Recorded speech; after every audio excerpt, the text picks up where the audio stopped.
Hello, everybody out there at Renegade Con. How is everybody doing? I can't hear your responses, but I'm sure you're having a great day. I know that we're about to have a lot of fun today. We are about to start the Growing Wardlings workshop, which is basically us getting to make our own characters for the Wardlings RPG. I'm Elisa Teague. I am the author of Wardlings, and I'm also Renegade Game Studios' brand new senior producer of role-playing games. Which is super exciting. And I am thrilled to be here at Renegade Con. This is my first panel of the weekend, many more to come, and we're going to have a lot of fun. I'm here with Heidi and Ruel, and I'm going to let them introduce themselves. Heidi, why don't you go first? Yeah, thank you. I'm Heidi Smith. You've probably seen me back in the day with Power Rangers and then in Wardlings of Rivers Hollow on Thursdays and in other places at Renegade. So, hi. Hi, and I'm Ruel Gaviola. I'm also here on Renegade and all over the interwebs these days. I also play on Thursdays with Heidi and the gang at the Wardlings of Rivers Hollow campaign, and I'm excited to be here, and I can't wait to see what characters we create today. Ruel, I was watching the opening ceremonies today, and somebody in chat said that you stream more hours in a week than they are awake, and I thought that was very funny. It's funny too. So this whole week, I've got 7 days, and over those 7 days, I have 13 live streams booked. And I just said, I got hit up with a message this morning. I'm going to do a 14th tomorrow. I said, what the heck? Let's just do one more. I'm at it already. Might as well just roll out of bed and do another live stream. So I thought I played a lot of games per week, but I think you might even have me, which is pretty impressive. Thank you. But yeah, so today we are going to be making some first level characters in Wardlings. And this is basically a workshop. I know that you two know how to make a character. You've made your characters for the game, the weekly stream. And we're going to be going through creating different types of characters so that those at home who maybe have never played a role-playing game before or never played 5th edition can figure out how to fill in this fun character sheet. Now, but if you don't have a copy of the book yet and you plan to order one, or pick one up at your local game store, what you can do is go over to the Renegade website, and I know that there is a printable PDF of this character sheet on there because I printed mine out. Yeah, I use that. Grab it and follow along with us. All right, so we are good. We're all set. Yay. Sorry, Yay. thank you for hanging in there, everyone. So the first things first. You want to come up with what kind of character do you want to be? A concept in your mind is good. Now, if you don't have a concept, a lot of people do this, what I think is backwards, but it's really not backwards. It depends on how you get your inspiration. Sometimes people pick all of the stats and all of the abilities that they can, and then kind of create, like they let that inform who their character is going to be. Sometimes people go into this process and say, you know what? I really want to be this type of character that came from this mysterious place, and I'm going to try and find the things in my options that will best represent those choices. Either way is fine. You will find that in the book I have a particular order of how I do the character build. You don't have to do it in that order either. So we're gonna talk about that as we go through all of the steps. There's a lot of room for wiggle room for how you want to do things, and you might change your mind about something while you're reading through all the options. All of that is okay. This is not a scary process. I know that for people who haven't played before, making the character is the scariest part.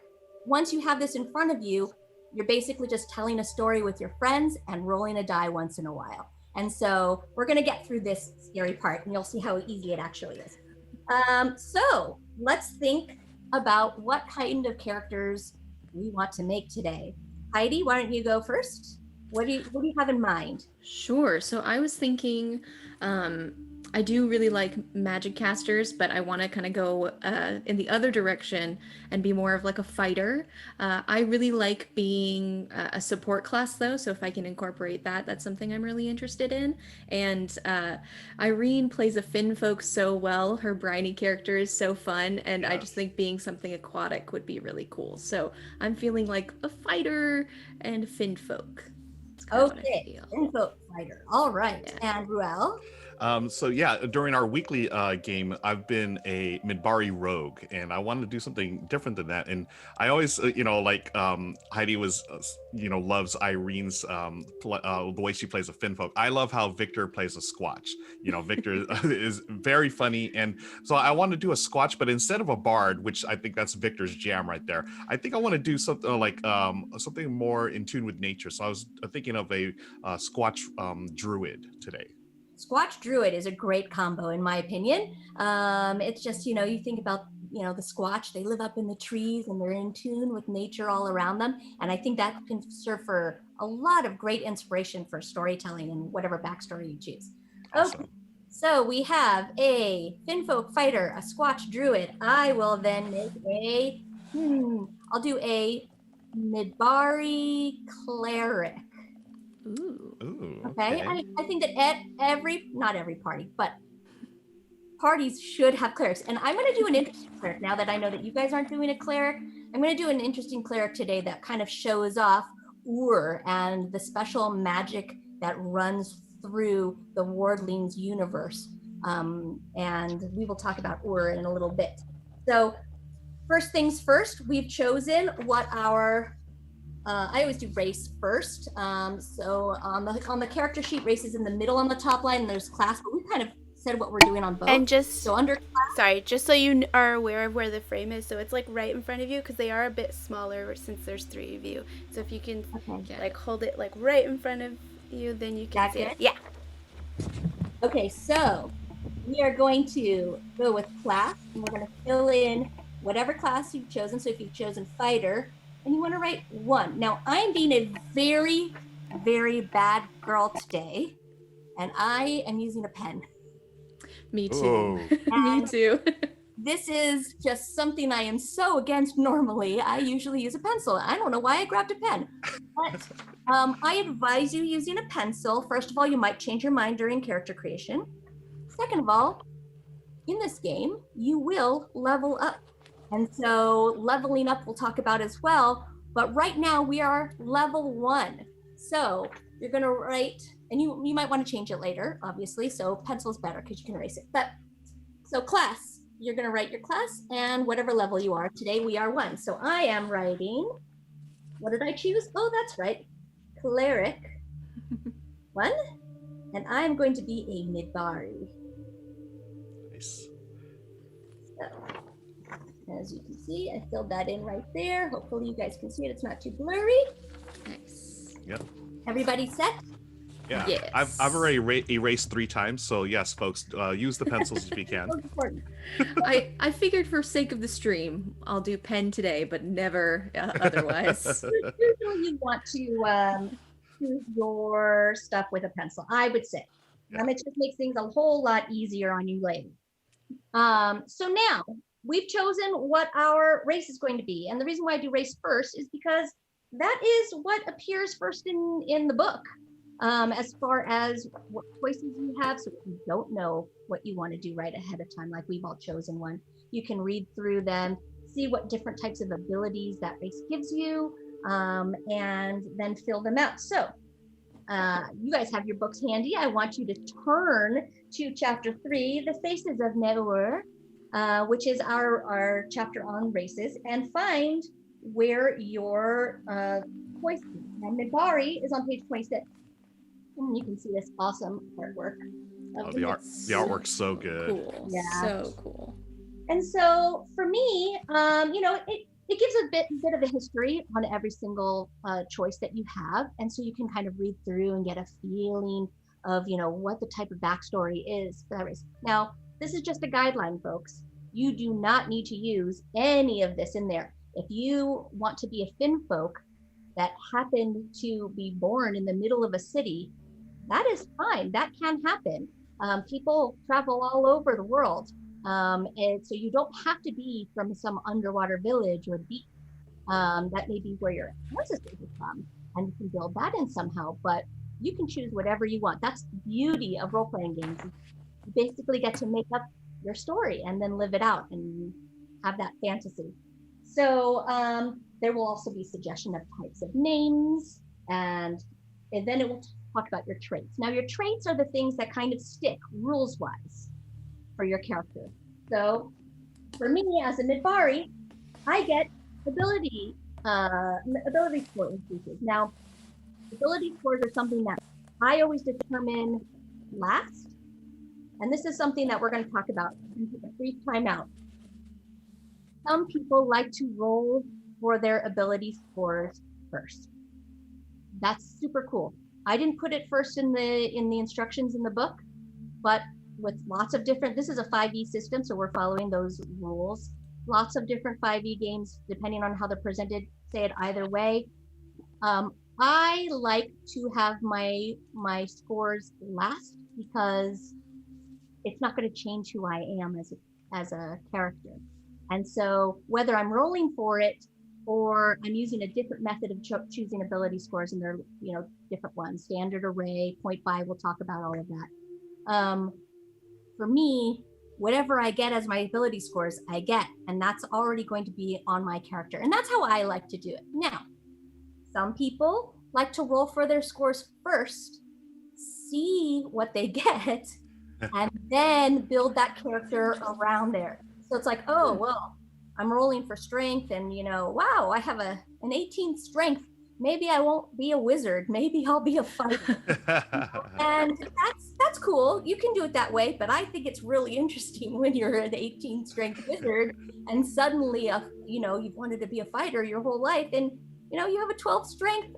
Oh well, that's what makes an interesting story. Now, up to you at home, however you want to do it. Today, we're doing the ability scores last. Now, this is where that pencil comes in handy.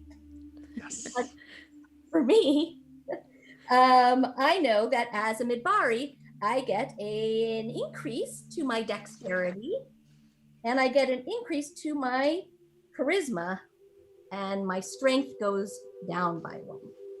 So what I'm going to do is to remind myself for later, normally in pencil, this is going to be a big joke now. I'm going to put a little +1 just in the margin by dexterity, so I remember. And I'm going to put a +1 by my charisma. And I'm going to put a -1 by my strength. And we're going to talk about what all of these scores are when we get to ability scores as well. Like, what does charisma mean? We'll talk about that. So now you guys, Heidi. Yeah. So I have a +1 to my constitution, and then I also have a +1 to my intelligence. So I made a little note right next to those. Perfect. Nice. And then my Squatch gets a +2 strength, which I've put here, and also a +1 wisdom, which is down here. That is a muscly Squatch. They Yeah. From tree to tree, climbing. Yes. It's a good workout, right? You're right. Yeah. Yeah, I see him just hanging by the trees. Every now and then, Upper doing some body pull-ups. Yeah, a couple of pull-ups every now and then. Right. Built-in gym, right? Right. So now we get to choose other things like, okay, how old am I? What do I look like? These are all things that don't normally matter that much, honestly, in most role-playing. But in Wardlings, it does matter. It doesn't matter so much what you look like. It matters how old you are. And the reason why, for those at home who have not played before, or not even heard of Wardlings, in Wardlings, the world that you are in has magic, but the magic is only given to children, and those children are the Wardlings.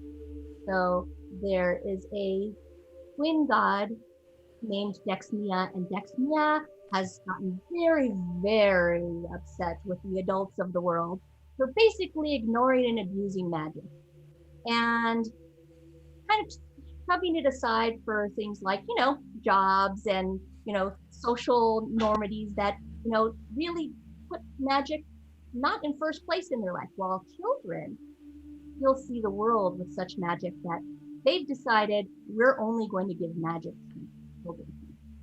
And so once you turn 18, you lose that magic. And so when you're choosing how old you are in this game, it really matters. Because every time you get into a combat situation where you may not survive, actually, let's just pick the case. When you don't survive, your familiar, which we'll also talk about later, will whisk you back to the next day where you wake up and you are 1 year older. And that is a penalty for losing your battle, basically. And so once you keep advancing to the age of 18, you will lose your magic.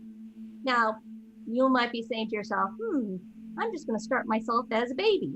That doesn't really work because babies can't do anything, right? But you might want to start at 5 or 6 years old. That could happen. But if you start at 5 or 6 years old, you're pretty small. And if you want to be a fighter and lift up a sword, lift up a long sword, you might be able to use other weapon. That's fine. But you are considered a small creature if you are too young. And small creatures have a lot of disadvantages. So you want to think carefully about where you want to put your risk factor for aging out in this game. And so that's up to you. But that's where we're going to take an age right now. And there is, you'll see on the character sheet, right? This is hard to do backwards. Right here is age. And so how old do you want to be? So I kind of think I want to be like 12 or 13. So not like full teen, but getting close to it. So I think maybe 13. You have some experience in the world, and you build that into your backstory when we decide, where we've been all this time. And I think I think it's interesting too to be still level 1, but be 13 years old. So you have very little experience maybe with the magic that you have. That's interesting. I like it. I love this part about Wardlings. It's just that whole idea of, the children are the ones, with the eyes wide open that still are in tune with magic. And then once you hit that certain age, like, it's gone. The loss of innocence, right? It's as you're coming of age. I'm going to go with my character. I'm going to start at age 9. So he's going to be a little younger. But he's doing his pull-ups on the trees and, he's doing his thing out there. I like it. I'm going to start at age 10. I was thinking 9 or 10 is a good age for a cleric.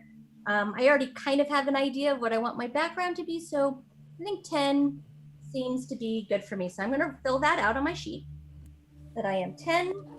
And then we will talk about our size. I think we all make it into the medium range. I know, especially for the Squatch, because Squatches are a little bit taller in the first place. And we do have one question about age, I believe. So question from chat. So when heroes and wardlings grow up, is it like they retire from being a hero and get a job, or do they ever remain known or celebrated into adulthood?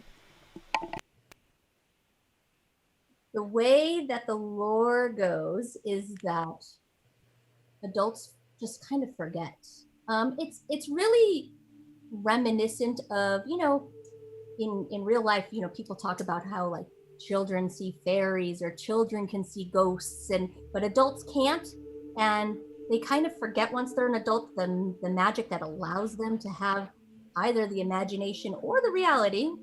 We will maybe never know of whether those things are real or not. And so adults have a vague recollection. They do know that magic exists because obviously these children exist. Parents can bring their children to Rivers Hollow in order to be trained for this magic. They just can't remember how to do it. It's taken away from them. And so they may have, old memories of what they did, but maybe question whether or not it was actually just their imaginations. Were they just playing the whole time? We'll never know. But they do take their class abilities along with them, and that turns into skill sets. And so if you want to play your character past the age of 18, that's perfectly fine. There are lots of things that you can do. If you want to play an adventurer that is still fighting a good fight against the evil of the world past the age of 18, the beauty of 5e is that it is compatible with all 5e systems. So you can take your character to another 5e game. You can bring a 5e character from another game into this one. Once they step foot in Noor, they may or may not have their magic, and that might be a very interesting story to tell. But there are lots of things that can be done. Now, am I saying that there are no adults on the entire planet of Ormia that, have magic? Not really. There are some nefarious ways of adults getting magic, and those are usually the evil ones, because those ways are not so cool. And that is what the Wardlings are fighting against. They are protecting Dexmia's Ur. They are making sure that nobody's abusing that magic. So there are ways, but right now we're going to focus on character building, and maybe that will be a whole other channel. Yes. But I hope that answers your question a little bit. Where was I? I don't remember. I was... Our size. Yeah, we were talking about size. So we're all going to be medium. Okay. And then we get we get our speed, right? So most medium creatures, all medium creatures, unless you have some special bonus, has a walking speed of 30 feet. And that's also where your size comes into play. So if I had chosen to be 5 years old, I would only have a walking speed of 25 feet, and keeping up with the rest of the party could be a problem. So that's something to keep in mind. So under speed on your character sheet, right here, we want to write 30.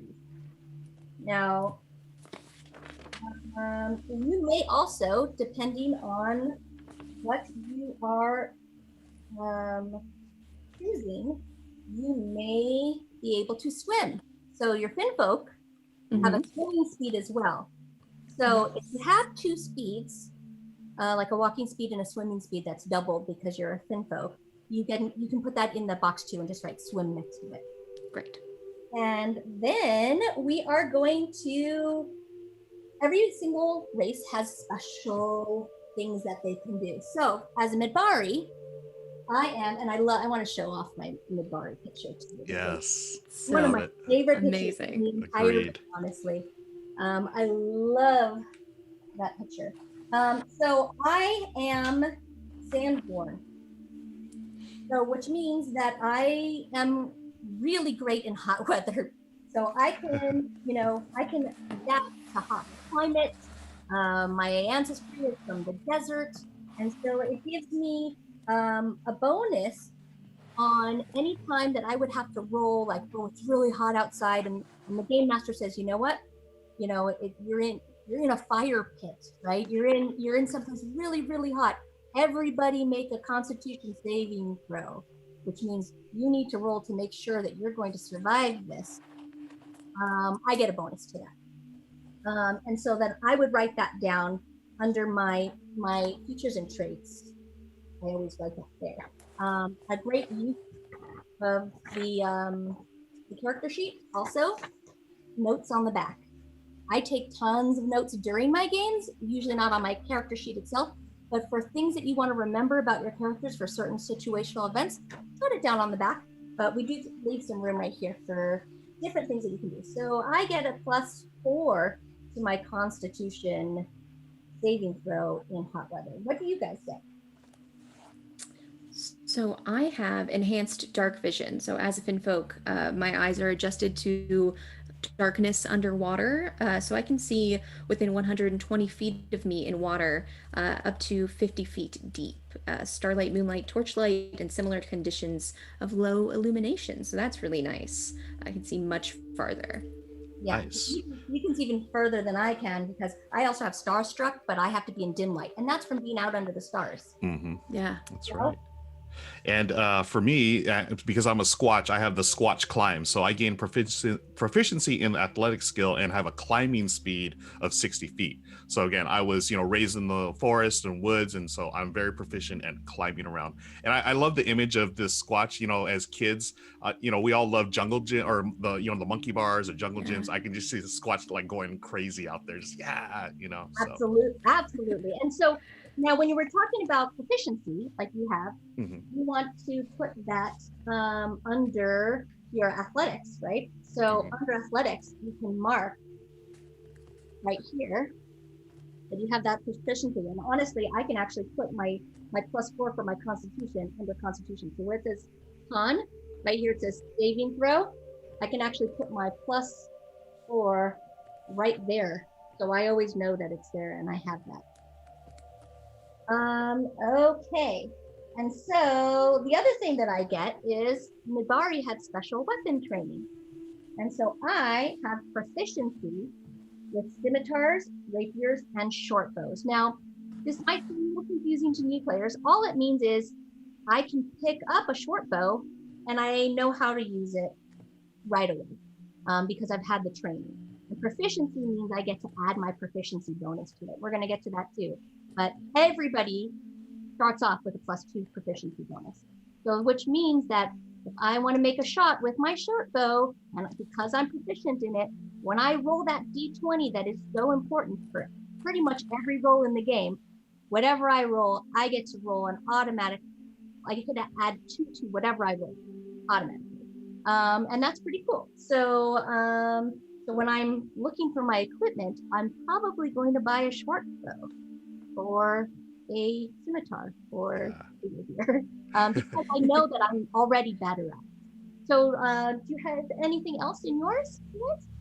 I have resilience. I have resistance against poison damage, and I get advantage on saving throws against poison. So that'll be very cool. Very handy. And Ruel? Yeah. I've got the Squatch combat training. I have proficiency with a hand axe, light hammer, and warhammer, as well as the longbow. And I like this note here. The Squatch additionally have proficiency in throwing nets onto invading creatures from their treetop homes. So Sneaky. I love that. Because you may not want to just dispatch of your enemy. Right. You may want to track them and question them. The wonderful thing that I love about role-playing games is there are 2 parts to that word or set of words: role-playing and games. So the game part is set. There are rules, those rules usually apply to combat, right? In an RPG. There aren't a whole lot of rules that take into effect that aren't combat related, really. The first part, though, is role-playing. And role-playing to me is just as important, if not more important, than the rules. And as a game designer, I guess you can have to be on camera saying this, but the role-playing part is super important.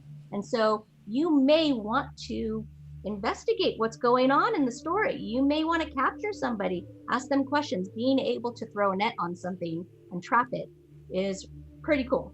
Yeah. So, okay. I'm going to talk forever and run out of time. I'm just letting you guys know. We haven't even gotten through our race section yet. I'll speed it up, I promise. So race has languages that they know automatically, so you can write that down and write down what languages you know too. And that's handy when you run into different types of people and creatures as you go along your way. And so we'll go to now our class selection. All right. So we have a fighter. What does our fighter do? So our class selection is in chapter 4, New Heroes. So we talk about all of the main classes, I would like to say, but there are new archetypes for those classes. Now, because this is a 5e system, you can use any classes that you find in other 5e systems. I'm not going to say no to that. That's the whole point of it. So if there's something that you really like that's in another 5e game, you can take it. Make it Wardlings, make sure it fits your child character, but you can take that no problem. So if you see an archetype or subclass for a fighter that's in another game, you can make that part of your character, and that's totally fine. If you find something that's in the 5e core book that you want to use it. That's great. But the Wardlings book gives you new choices that you can do. And vice versa, if you're playing another 5e game, you can use these in your game. So let's take a look at the fighter. Great. It's on page 44. And I was looking at these when I was considering a fighter, and I mentioned that I really do like being a support class and making sure that I can help folks, and that's not always what you get with a fighter. So I'm really interested in the tactics captain. I think it works in two with being about like 13 years old, maybe being a little bit older, trying to be if they're not the leader, at least attempting to be. So I think that might be really interesting. Yeah, and the cool thing is, for most classes, you don't have to make this decision right away. Because we're starting at level 1, most classes don't have the subclass choice until you hit higher level. But you can totally keep that in mind, saying, I like this tactics captain. I'm going to be a fighter so I can get there one day. And tactics captain is great because it's all about encouraging teamwork with your group, So that's cool. So under fighter, it's going to also tell you a little bit of the history of what a fighter is, what your choices are for those archetypes. Now, Ruel, what are you choosing again? You chose a druid. Druid, yeah. And so you have the different druid circles. So I was looking at those earlier, and the one that really spoke to me was a druid of the circle of wood. Right, so these hail from every corner, and they frequent the woods. The one proficiency that really it just jumped out to me was the proficiency. It's called Green Thumb, because in real life I am not a green thumb. I try to grow stuff, and it's like, it ain't happening, folks. But I figure with my character, I could be a green thumb, so I would gain proficiency on a nature skill. I can able to harvest seeds from any plant, which is so foreign to me, but I would love to do that. So in my character, he's going to be the ultimate farmer, in the woods. I think. Hey, when you need to grow food for your campaign, that is exactly really a good skill to have. Yes. And so you want to make sure that if your class is giving you certain proficiencies, that you want to mark them down on your character sheet wherever they appear. And different skills appear within different ability scores. Again, we're going to get to the ability scores really soon. And so for me, I'm choosing a cleric. And one of the reasons why I also wanted to choose a cleric just for this workshop, not only are clerics really important because they are basically your healers in the game, but clerics also get to choose their subclass at level 1.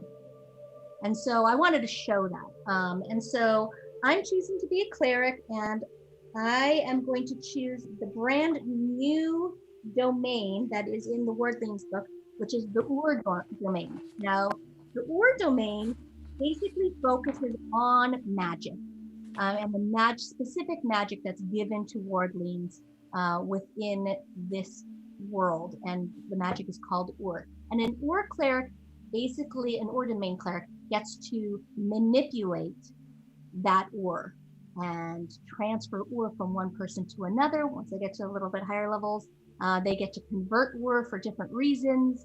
And so it's really like a manipulation of everybody's skills so everybody can be helped out. So Ruel's character maybe later on would say, oh no, I need to cast this spell. I'm a druid and I need to cast a spell, but I don't have Ur left. And the Ur cleric would be like, okay, I'm going to take Ur from here and convert it and give it to you so you can cast your spell. So it's really an important role to be able to manipulate those rules so that your team can succeed. And so I really like that one. And so I also, at first level with an Ur domain, you're Ur blessed, which means that you get to add 1 Ur to your pool. And we're going to talk about that later. But again, handy margins. I'm going to put you over the top one right here. So I know, right next to my Ur, I know that I'm getting +1 you might work after we do the magic part. And okay, now we are going to move right along. And we are going to go on our hit points and our hit points. Now that we've chosen our classes, we know that we are going to get something called hit dice. Now, the hit dice is really only something that allows you to recover your hit points, which is basically your life. If you're playing a video game at home, you have like a little life bar that goes down every single time you're hit until it's not anymore. That's the same thing as your hit points in a role-playing game. It's very similar. So you don't want to run out of those. Every time you're hit, it's going to go down. And when you take rest, you get to roll your hit dice in order to recover.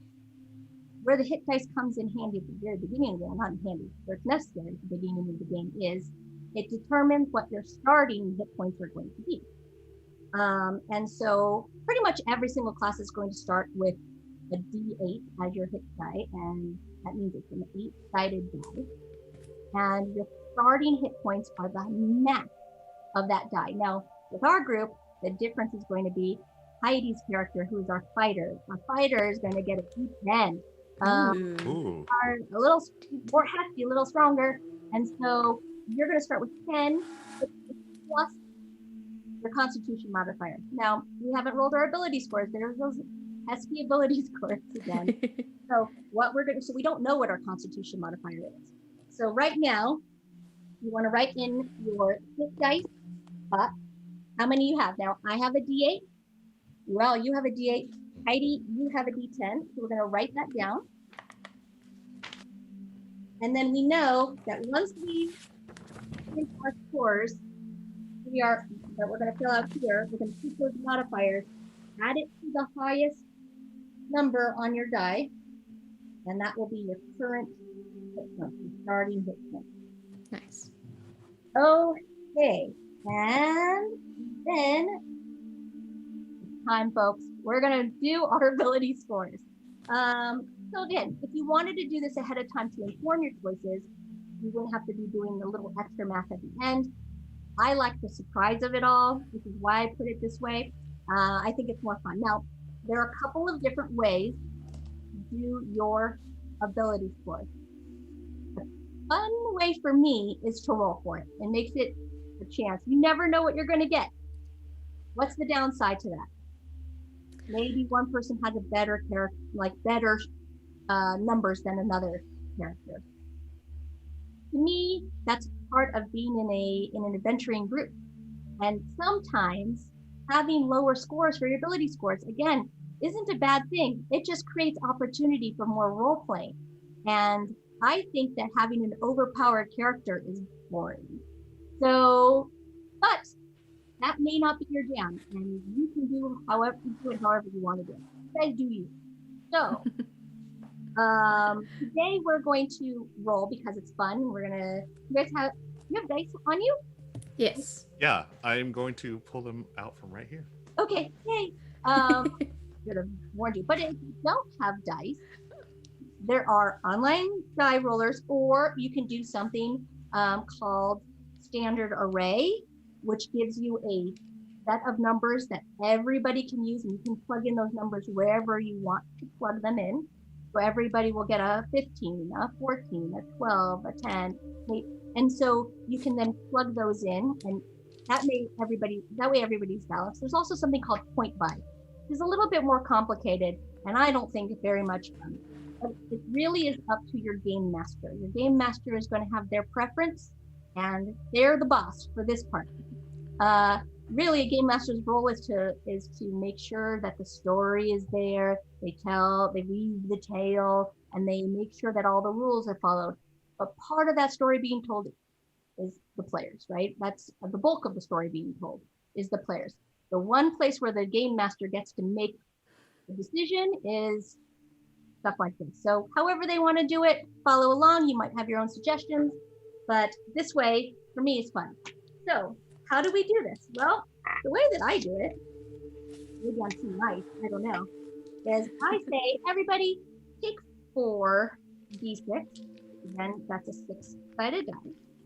And I want you all to have on your scratch paper, okay, to write down your numbers that you're going to get.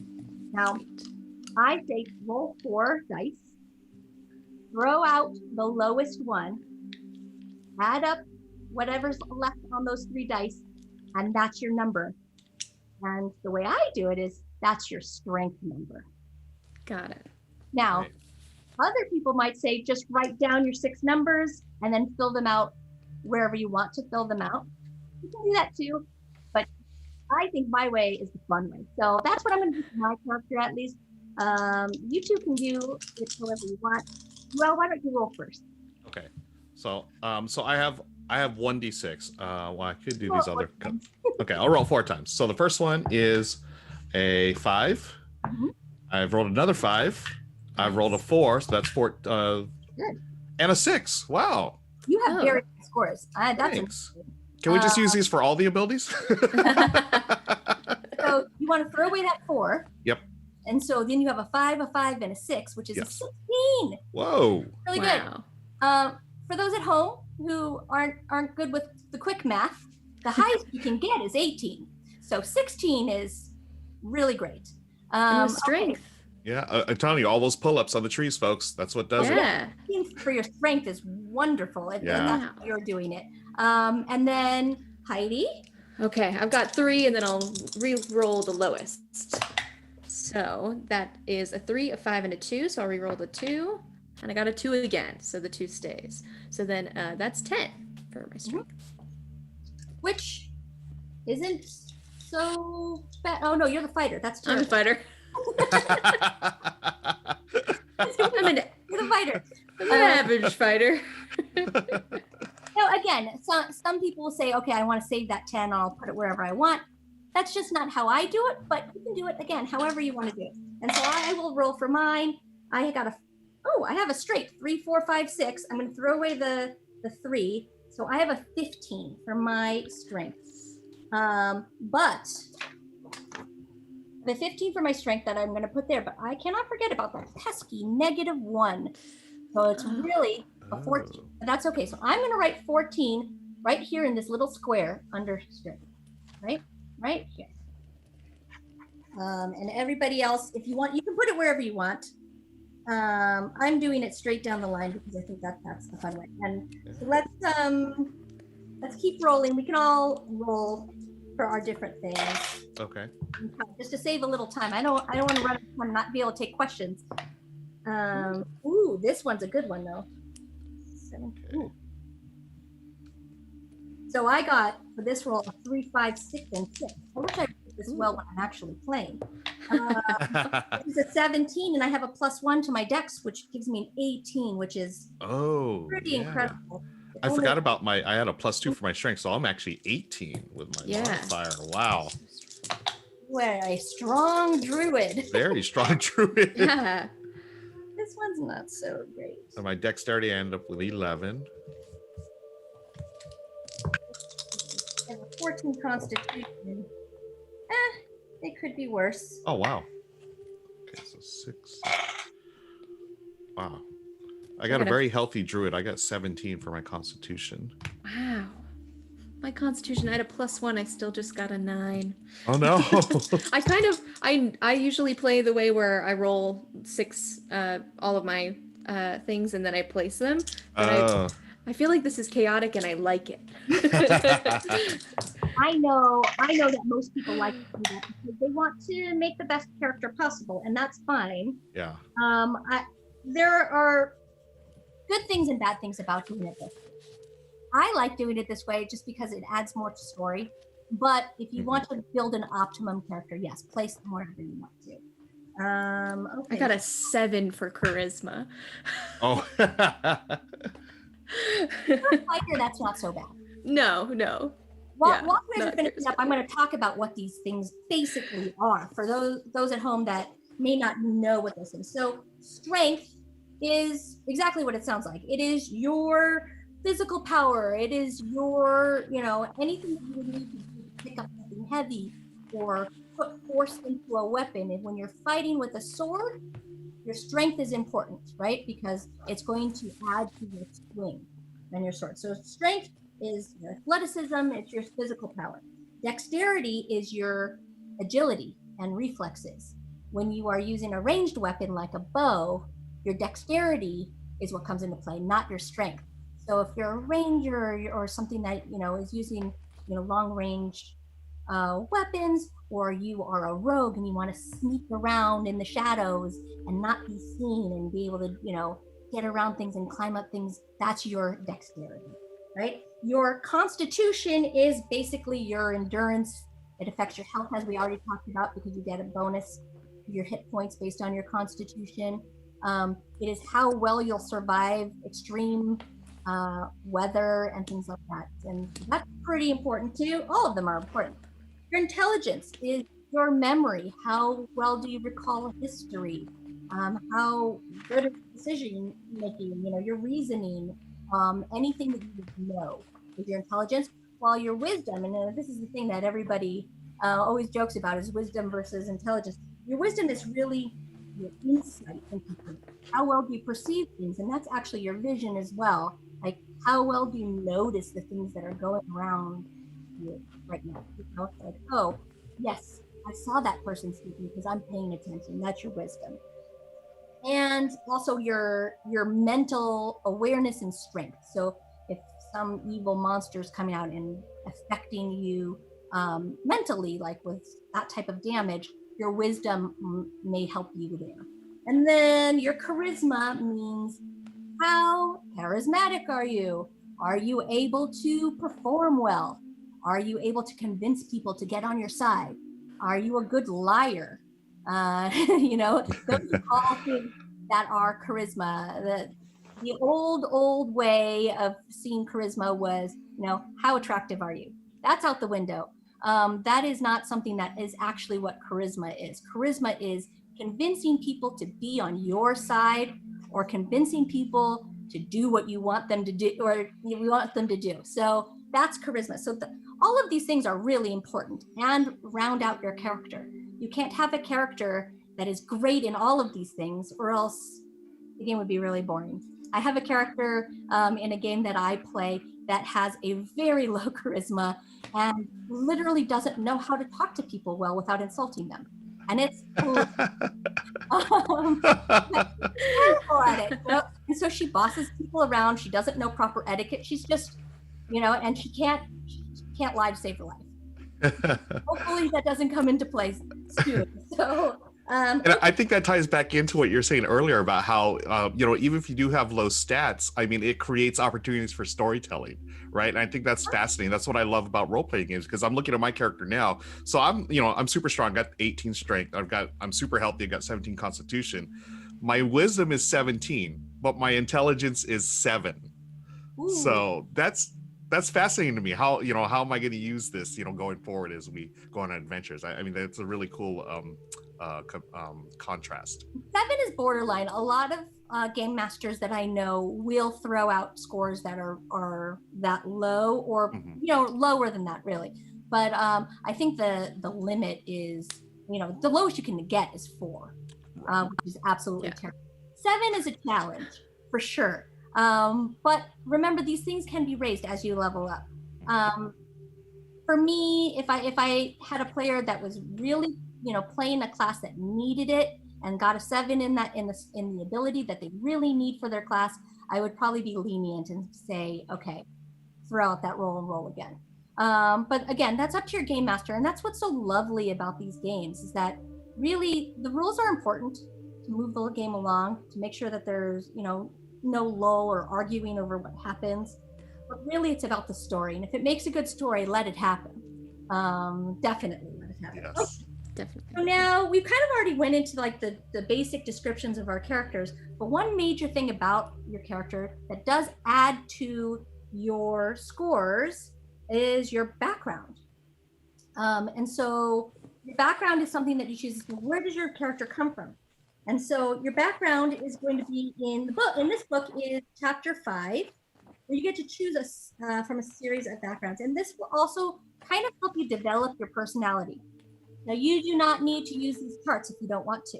These charts are a guideline. Like, I can't think of anything for my character, and we're playing tonight.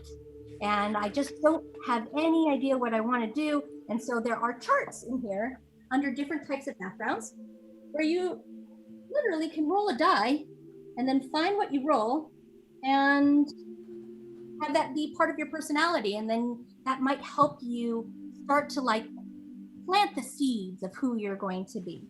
So everybody can pick a different background from all of these choices. Again, if you have other books with the 5e system, you can choose from those backgrounds too. But I provided some Wardling specific stuff in here that I think are really fun choices. And and most of these backgrounds are going to give you skill proficiencies. So when we talked about, what can your character do, you can mark those off in proficiency and add that +2 to your rolls. So I'm going to go with, I'm going to go with student because I've been studying magic. I've been studying Ur. That's why I want to take, the Ur domain for my clerical abilities. And so going around from town to town as my nomadic tribe of the Midbari, I always went and stopped in every bookshop. And, I always stopped at every library, and I learned as much about the different people and the different regions we visited as we sold our wares growing up. And so I'm going to pick student, and that gives me skill proficiencies. I get to choose from a list. So I'm going to choose medicine because I am also, a cleric, and I want to have that proficiency. So I'm going to choose medicine, and I'm going to put it right here. It's under wisdom, and I'm just going to check that box. And I also will get a book on any subject I want that I can reference during the game. So I think it's going to be on Ur. And then I get a feature, and a feature is basically it's nicknamed feat. If you ever heard somebody say, "Oh, what feats do you have?" That is a feature. And for me, I have extensive knowledge in the subject of my choice, and I can speak eloquently and thoroughly on the topic. So again, my subject of choice is going to be Ur. I am an Ur expert. And that's basically, and I get to pick a language. So I'll pick an extra language as well. So Ruel, what are you choosing? I am choosing, I have a green thumb, and I think this ties in well into his, my background would be a farmer. So I imagine my family are farmers, and, we live in the trees, and we come down and do the harvest and everything. So yeah, my background is going to be farmer. Right. And that gives me skill proficiencies, animal handling, and nature. So I am friends with all of our furry creatures out there. Tool proficiencies, farmers' tools, and vehicles on the land. Interesting. And then my feat is farmhand. So I'll go under my feat, farmhand. So I know farms and farm life well. The Squatch, they're known to be like very cooperative society, and I think this ties in well with it. I am industrious, and I know the value of a hard day's work. I'm just really excited about being a green thumb, folks. That it's, I really want to grow plants and stuff. So, well, the farmhand feat is really great because it allows you to be like friends with all farmers, right? Like farm lingo. They know you're like farmers recognize farmers, right? Yep. So being able to just, say, hey, my friends and I need lodging for the night. Can we stay here? Especially in this first adventure in the book, that's pretty handy. Yeah. So as we travel and meet farmers, it's like, well, what's the saying? Game recognizes game. You're like farmer. Yeah. So right. Yeah. Exactly. Now, Heidi, what have you chosen? So I'm leaning towards a wilding background because that low charisma score, also being still first level, but age 13, I feel like that sort of ties in. And then one of the things about a wilding is that they only know common and they speak in broken sentences. So part of my low charisma could be just that I have a really difficult time communicating to people in general. Yeah, that actually fits really, really well because wildlings basically, were found in the wild, right? They grew up in the wild. They may have been raised by a pack of animals, or something like that. And so that definitely is a cool way to explain that low charisma. I think that's brilliant. And I also think that it will really play into the story and how you interact with the rest of your party. And that's so much fun. So now in this same section, again, there are these charts. And so you can roll for your personality, you can roll for your ideal, and you can roll for your bond. Now, what are these things? Well, the personality basically is a starting point of, who you are as a character. And your ideal is, what is the thing that you want to accomplish? What is your main goal? Now, you may have that in your mind anyway, and you don't need to use the chart. But if you don't have an idea of what is it that I want to do as a hero, this might give you an idea by rolling on the chart. And then a bond is basically like a promise that you've made to yourself or another person. There's something that has happened and you need to make it right. There are all sorts of different types of bonds, but it's another type of goal. Some of these things can be negative. Some of them can be very positive, but it all forms who you are as a character.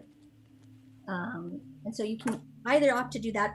All of that is a little superfluous. I can't speak today, but you can superfluous. But it definitely adds to role playing for sure. So you want to kind of come up with that or use those charts.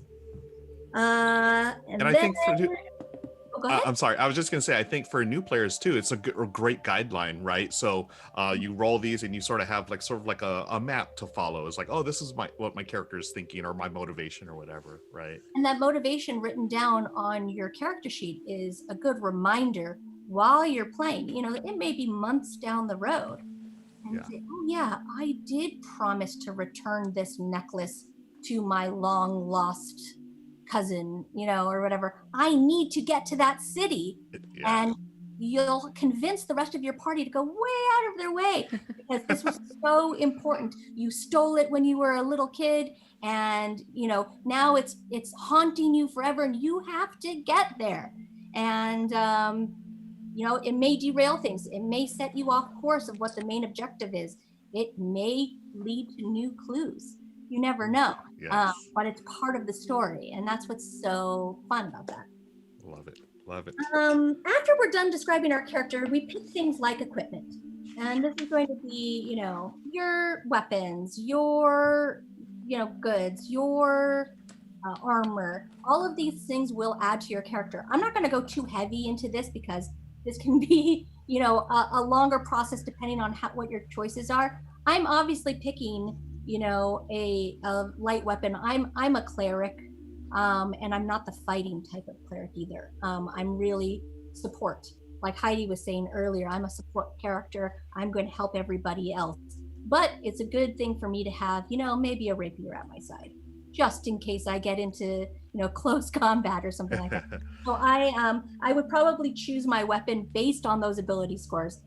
So I have a strength of 14 and a dex of 18. Actually, I'm not going to choose the rapier. I'm going to choose the short bow because I'm better at dex. And so that's a pretty easy decision for me. You guys may have similar types of decisions. I don't want to get too heavy into that right now because I want to have time for questions and for us to kind of talk about our characters. But we would go to the equipment section, choose what we want to have on us. As starting characters, we're not going to have much, but we will start to earn money and be able to buy things when we go from town to town, and then grow our inventory list. The only thing that's important really for your character sheet right now is something called armor class. So if you are choosing armor, your armor class will affect your armor class. So depending on what armor you're wearing, you'll have a calculation that will give you what your armor class is. Now, what is armor class?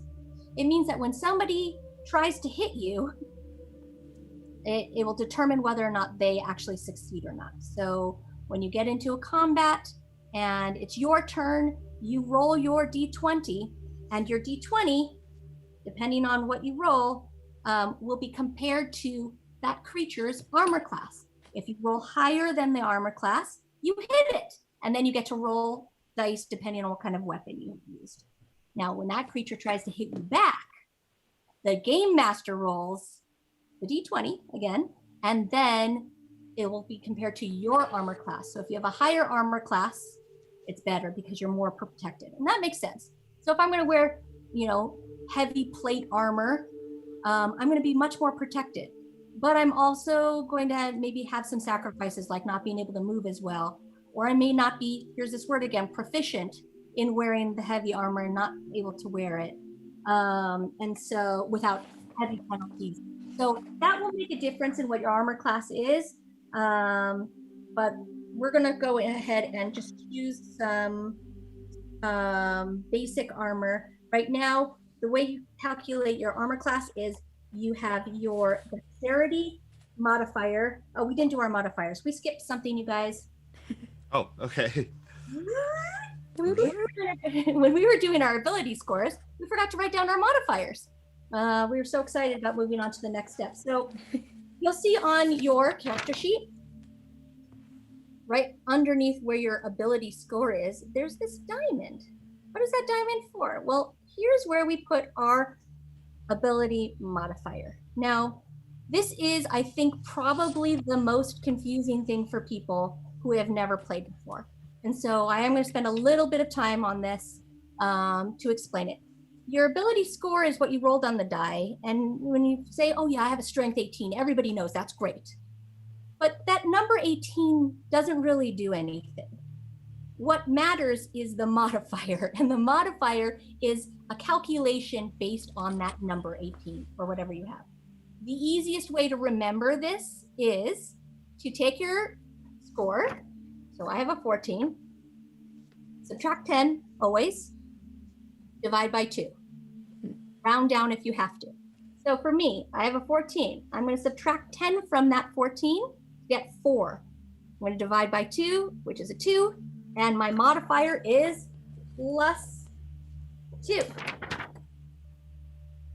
So that means that when I swing my sword and I roll that d20, it all comes back to the d20, you guys.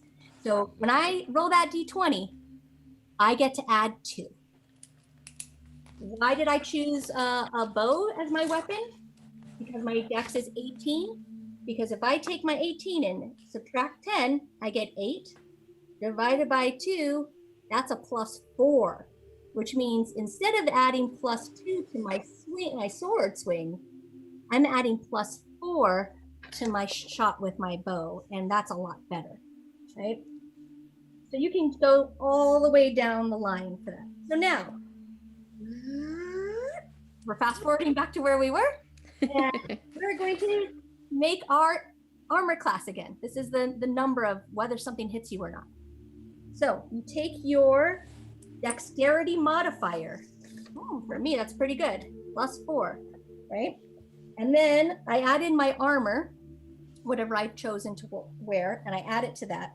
And any other modifiers that I have, right now I don't have any, and I add that to a base value of 10. If I am naked, which I wouldn't be, but if I am, I have a 14. Right? If I have no armor, if I'm not wearing anything, I have a 14 armor class, which means all the game master has to do is roll higher than a 14 on a d20 to be able to hit me.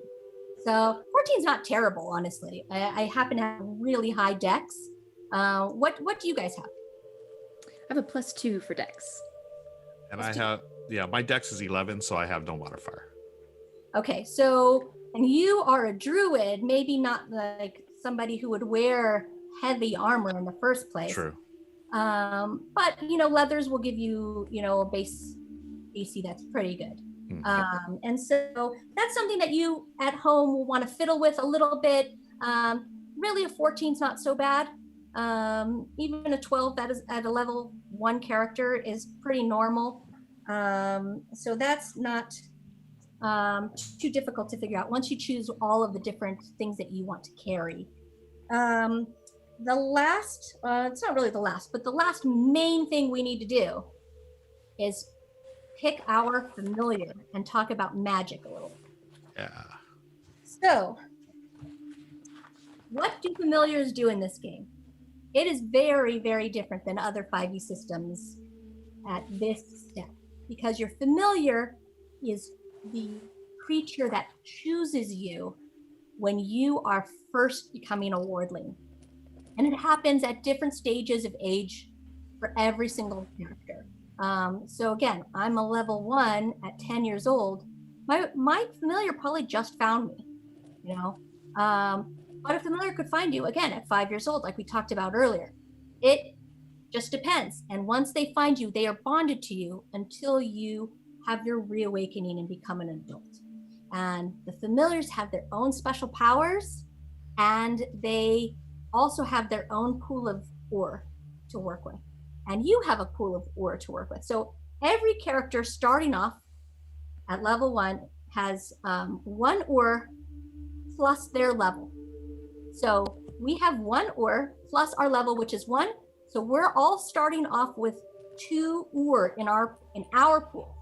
Now, I am a cleric that has the Blessed by Ore feat. So I have that +1. I reminded myself from earlier. So I'm going to start with 3.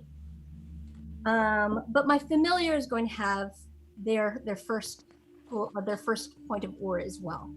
And so why does a familiar always have ore? Well, first of all, there are different ways for them to use their ore and for you to use their ore, but they always save their last point of ore in order to give you your escape from death, which we talked about before.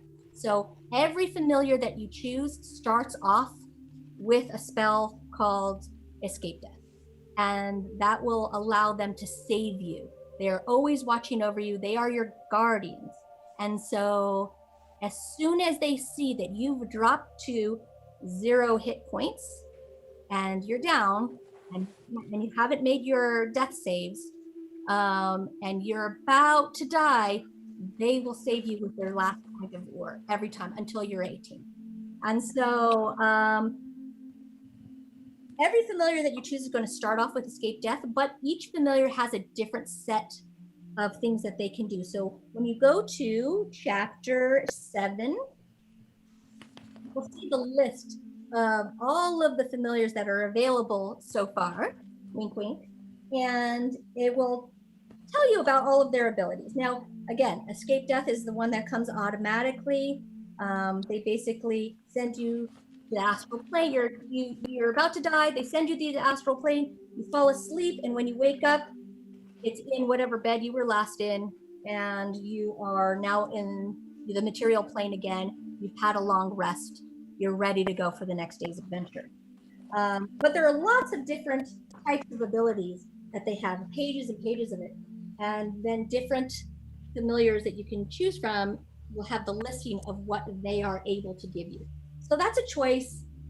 There are some recommended familiars for different, races. Like, okay, if you actually grew up here, you'd probably come across one, or they would come across you first. But you don't have to follow that. They're just recommended.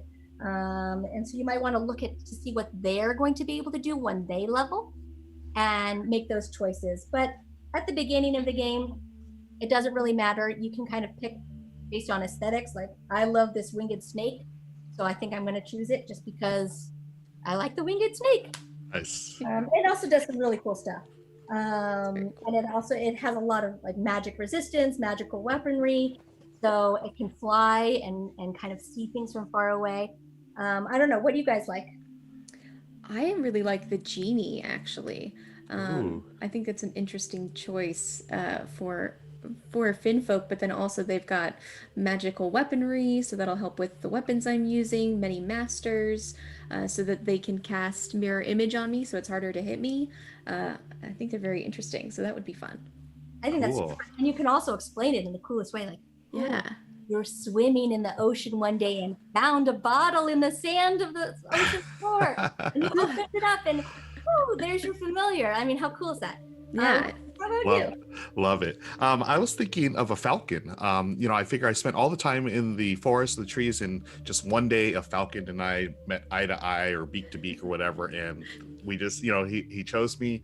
I'm also looking at the powers that they have. Like, 2 of them really jumped out at me. So number 1, healing touch, and also the other one that jumped out at me is the poisonous peck. I don't know what that is, but it sounds really cool. So I want to see what that familiar does. Look it up, because every single ability is listed in here. for what they can do. So the poisonous peck gives you a peck attack for 1 round. Oh, right? wow. You basically get an additional melee attack, which is a +4 to hit.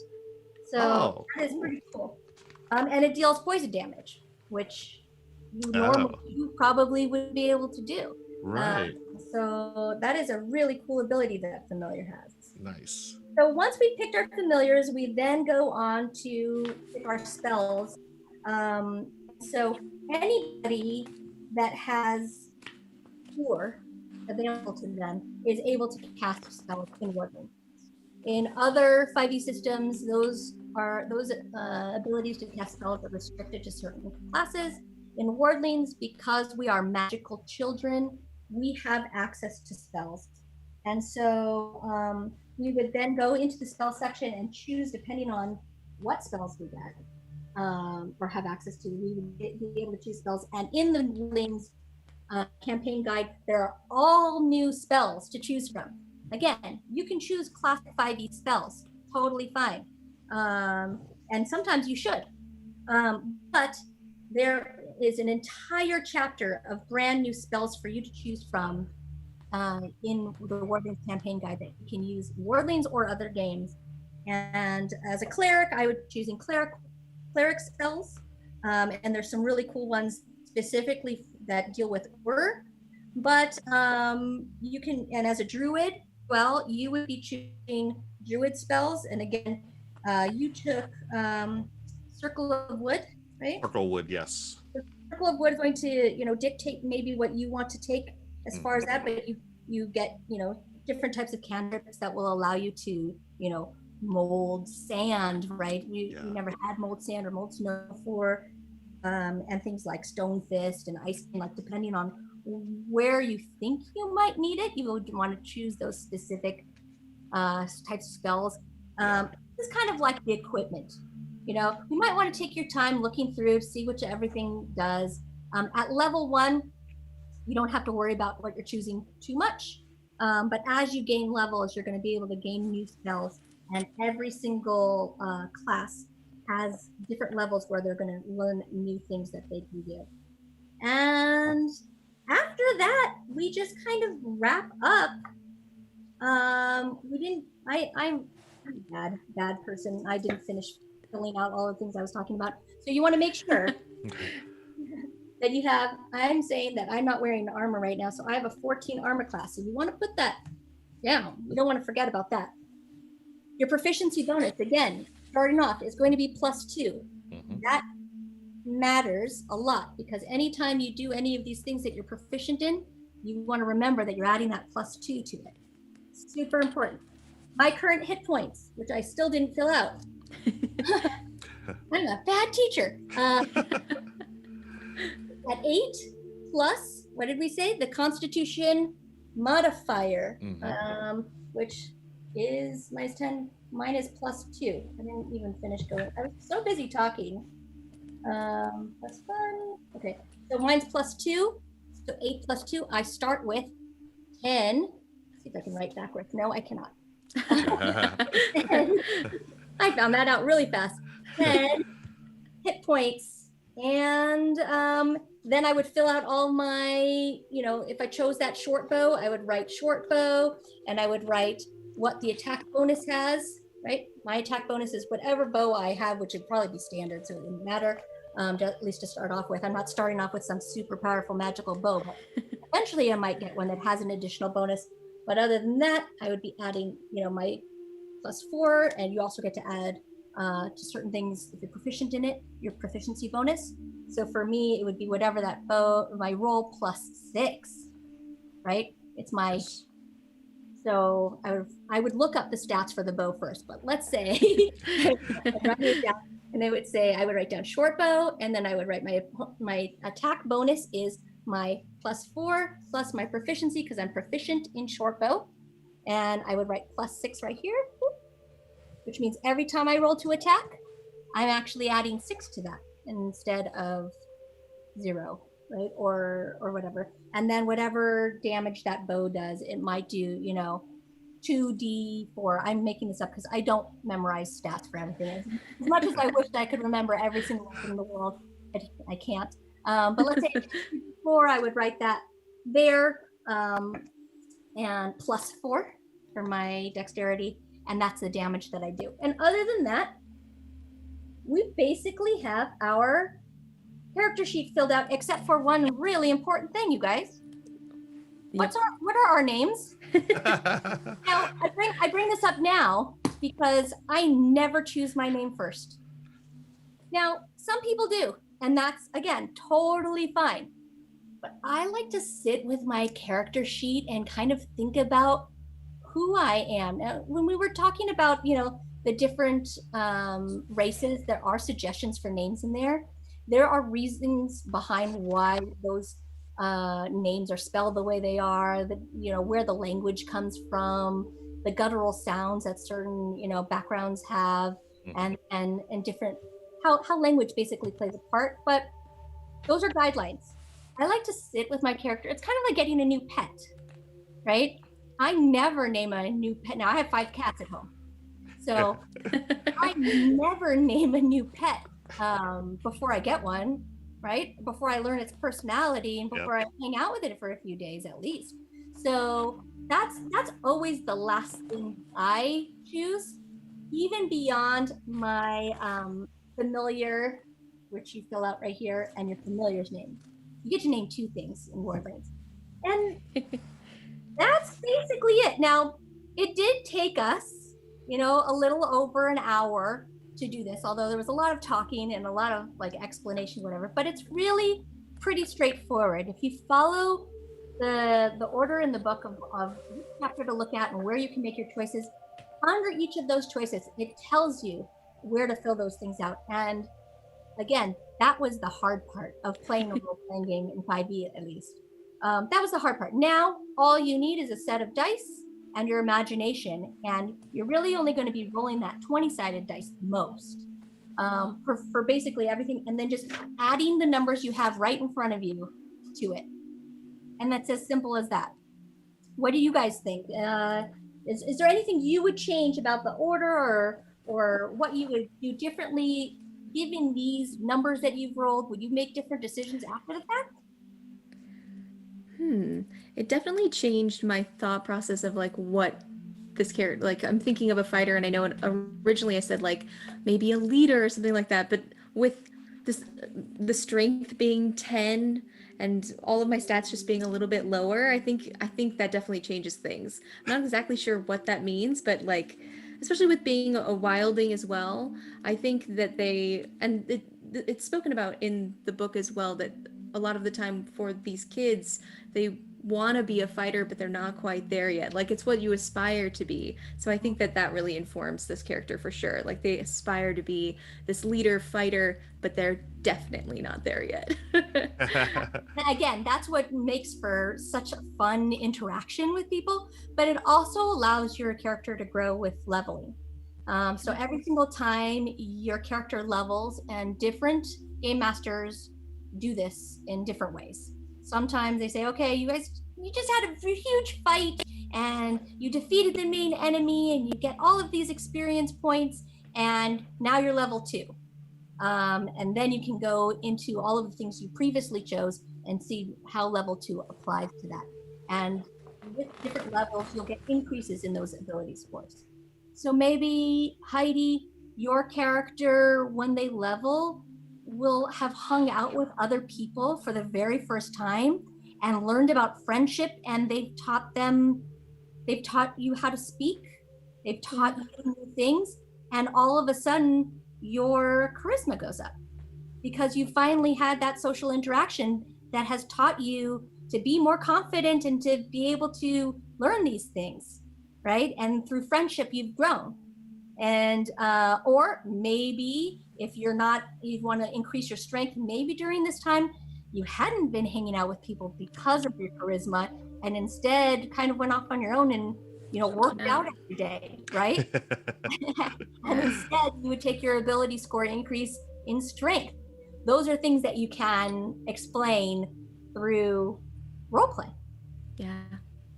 I think we have some time for questions unless either of you have more to add. Well, I think it's my character as far as the roles went. Like I'm super strong. Like I'm at 18 for a cleric, right? But then my intelligence is 7. So I think that would make for some very interesting and very.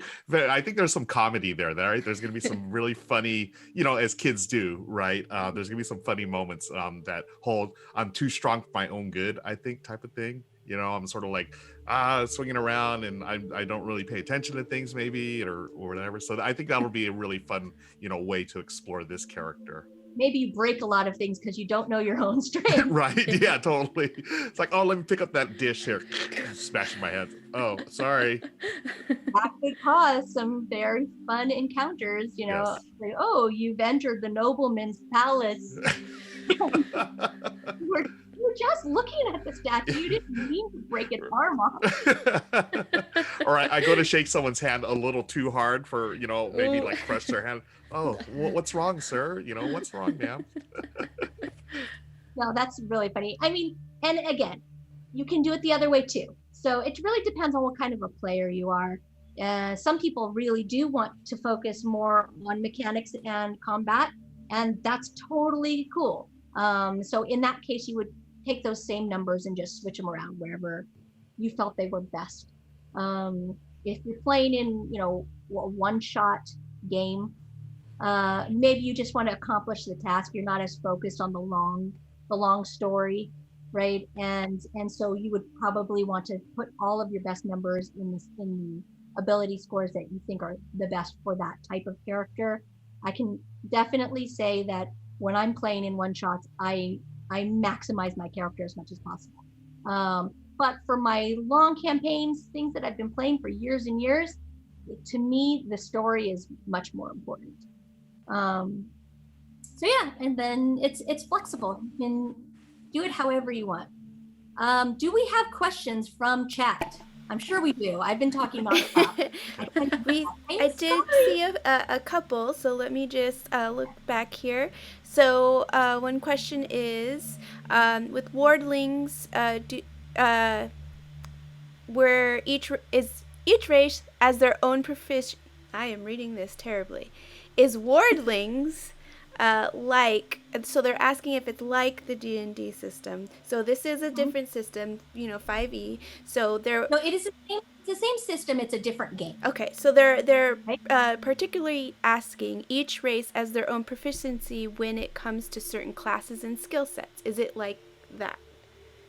Yes, each race does have a set of proficiencies that are under that race. So when you've chosen what you, I think we went through this, but when you've chosen which race you want, you just turn to that section. And so I'm going to go back and read the Midbari really quickly, just so we can do.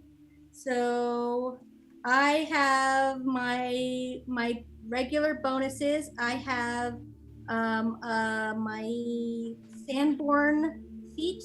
I have my Starstruck feat, and I have weapons training as my proficiency, just as extra language as a Midbari. And then as a Midbari Wardling, so that if I was playing an adult, I would just get that. As a Midbari Wardling, I also get my wisdom score increase, in addition to my regular Midbari score increase. I get 2 cantrips from the cantrip list, and I get my familiar. So that's what I get, but there are other races that will get other types of proficiencies and ability increases and things like that. And then my class also gives me my proficiency bonus of 2 plus another set of those types of choices. I hope that answers the question. Awesome. And then they also had a question of how do you know when you get your familiar? That is up to the game master. It really depends on how your story begins. Every game I've ever played in any role-playing game, it doesn't have to be this one, starts differently, and it has started differently. There is the old trope of, Well, you're sitting around in a tavern, and guess what? I hope that's not going to happen in Wardlings because we're all kids, and we're probably not all drinking beer in a tavern. Sitting around the soda shop. Yeah, working at home, and however you want to run it, that's fine.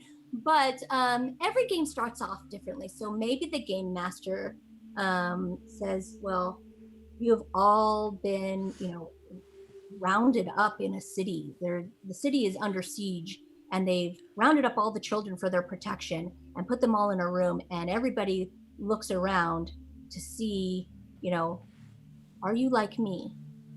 Do you have your familiar? Only I can see my familiar, in its spectral form, right? So maybe you're looking around and all you see in that room are other wardlings.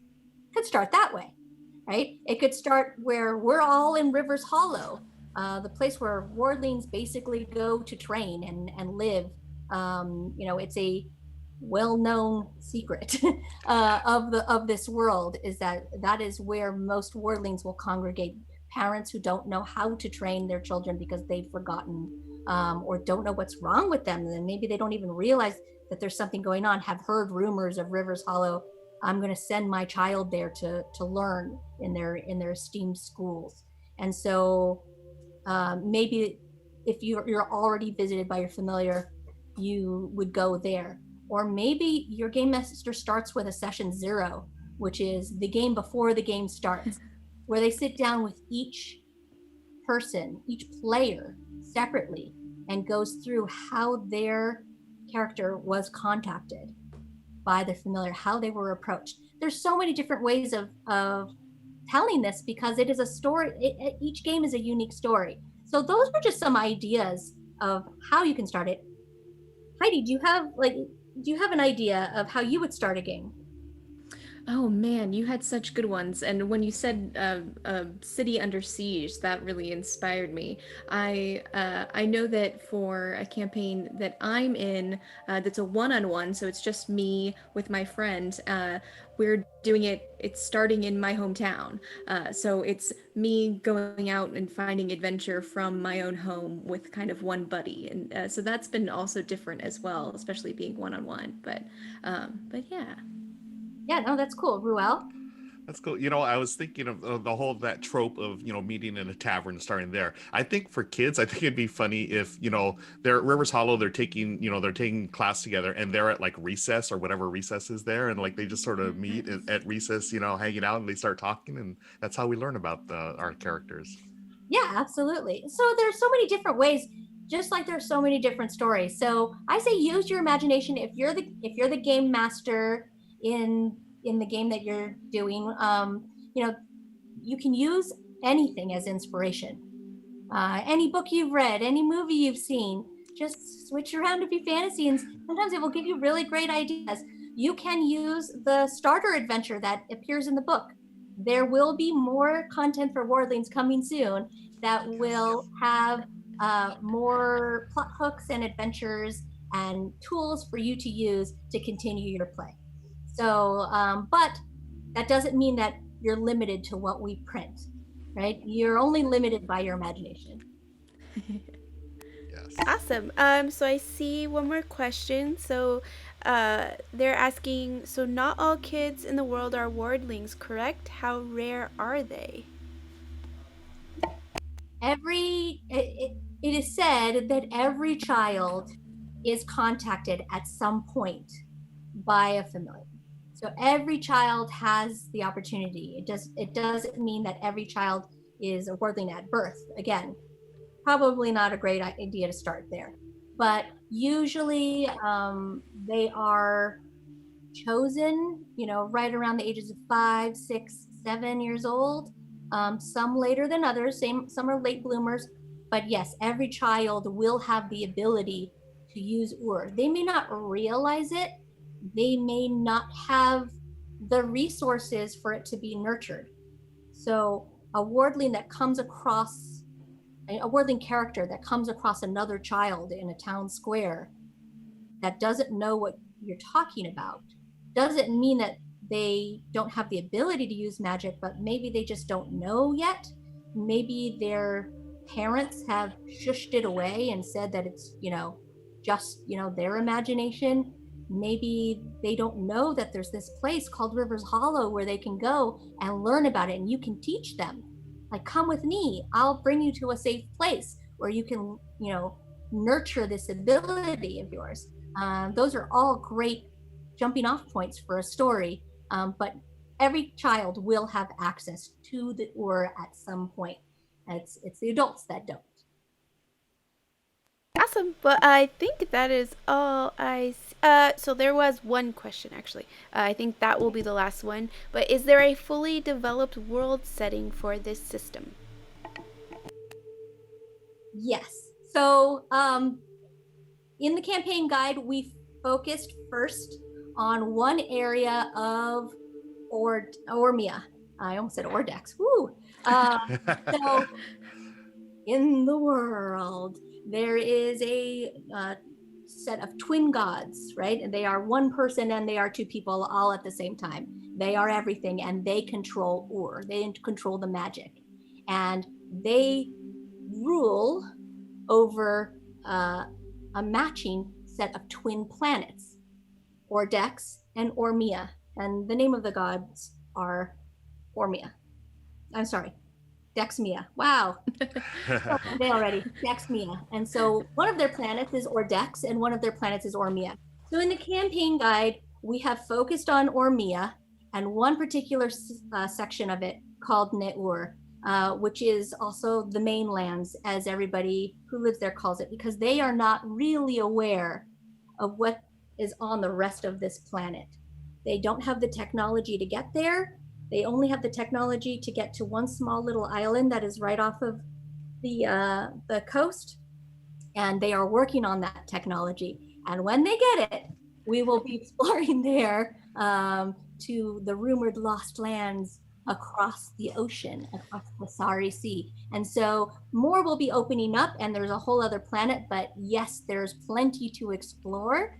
But starting off, there is a fully fleshed out land with lots of cities, lots of interesting people to meet, story hooks and NPCs in every town, and a lot to play with. Very nice. And that looks like it's going to do it for the questions for today.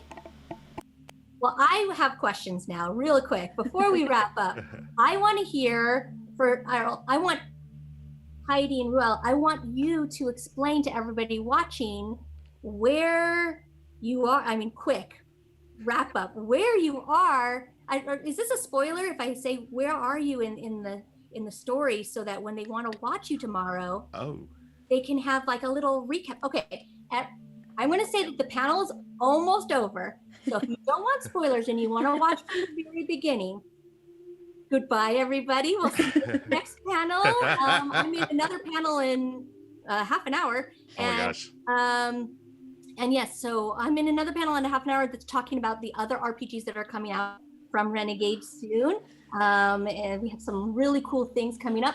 So I can't talk forever. So you're not going to miss too much if you don't want spoilers. But for those who want a quick catch up, so they can watch the game tomorrow at Renegade Con, let's get a little previously on. Sure. So our group of 4 friends are living in Rivers Hollow, and we started our journey at the summer festival, where we joined in with another little wardling and helped him create a boat to do a boat race. We won the boat race and then enjoyed the festival with lots of fun and games. But all of those fun and games were interrupted when thunder crashed and lightning, all that stuff. And everyone turned around and found that my character, Juniper, had disappeared, and that they had been beset upon by these fire centipedes. And then I was kidnapped by some goblins. And at this point, we've now found that the goblins are related to a Lady Dorset. And we are going to find her after being helped by a hag and catching some fairies. And we're going to find her and see what's going on, why she wanted to take a wardling away. Yeah, and it's supposed to be a very action-packed episode tomorrow night for our friends, so please join us and see what happens. I cannot wait to find out what happens. Thank you for the recap for everybody so they can know what's going on. I hope everyone tunes in. Have fun at the rest of Renegade Con. There are so many cool things happening, including gameplays and panels and interviews, and it's going to be a really fun weekend. So make sure to check out the schedule on the website and make your calendar now so you don't miss anything fun. Anyway, it was so great to do that, go through like just the motions of this with you. I think it's really important to show people that it's not that hard. And, it's a little tedious at first. Once you get the hang of it, making a character, it's kind of like checking all the boxes literally, and kind of just going. But I'm so glad that you two were able to hang out and do this with me today. And thank you so much. Thank you. This was fantastic. Can you say where people can find you on the internets? Sure, you can find me at Happy Heidi, HIIDEE, on Instagram and Twitter. And I'm at Ruel Gaviola. Find me on Twitter, Instagram, Facebook, all the socials, Twitch especially. I'm very active there these days, and I'd love to connect with you. So hit me up. 14 streams. 14 I am 14 streams. 14 games a week. I'm Geeky Pinup on all of the socials. I wish I had the foresight to just use my own name. But yeah, so I will see everybody at the next thing. Bye. Bye, Renegades.